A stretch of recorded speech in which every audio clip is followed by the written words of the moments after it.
And Algol has the archetype intertwined with Medusa and the energy of Medusa, who's been such a malign figure in Greek and Roman mythology about her archetype. And again, it rules the head, the crown. Think of snakes, which is very much Scorpio, right? Because the symbol of the snake is a transformer attached to Scorpio.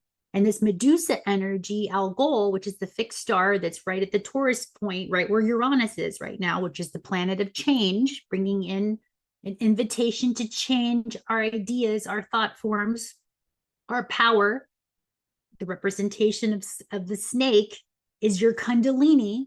And the fact that Medusa has all these snakes around her crown, meaning she's got powerful ideas. She's a powerful alchemic transformer through what? Her mind, right? Through her piercing eyes. You know, Medusa, the story about Pegasus is he had to chop off her head to go and save the princess, and he needed her head because Medusa had the power to turn men into stone just by one look, right? So the archetype of Medusa, and again, it's been very much a maligned energy, and I won't go into that, is being brought up through the realms of Scorpio, right? To be seen exactly who we are, how powerful we can be if we allow ourselves to drop the old versions and the old tales and the old stories of our spiritual nature, right? Again, the truth was always woven with the lie in this realm. So it's up to you to really tune into what is truth, what is the vibration, the frequency of truth. How does it feel in your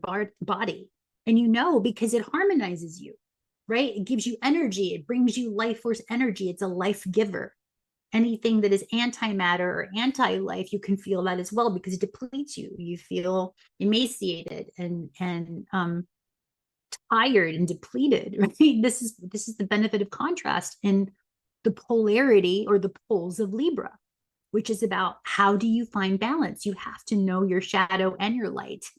Just like you don't know what it's like to be well unless you've experienced sickness. And then only in sickness, or if you've ever been in any kind of pain or chronic pain, which can be very much Saturn, it teaches you the joy of not being in pain when you've been in chronic pain for so long, right? So again, learning through contrast has been a lot of what we've been doing in these realms.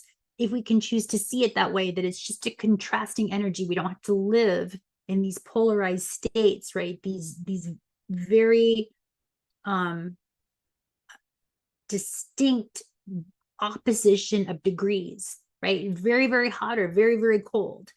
And a lot of us have been living in these extremes within ourselves to learn how to balance the contrasting or conflicting energies within you. This is an inward journey. As within, so it is without. As it is above, so it is below.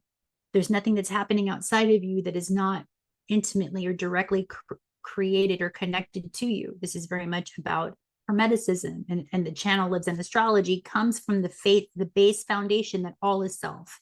That is where all of our energies and mechanistic thinking comes from, that space, right? If you don't stand for something, you'll fall for anything.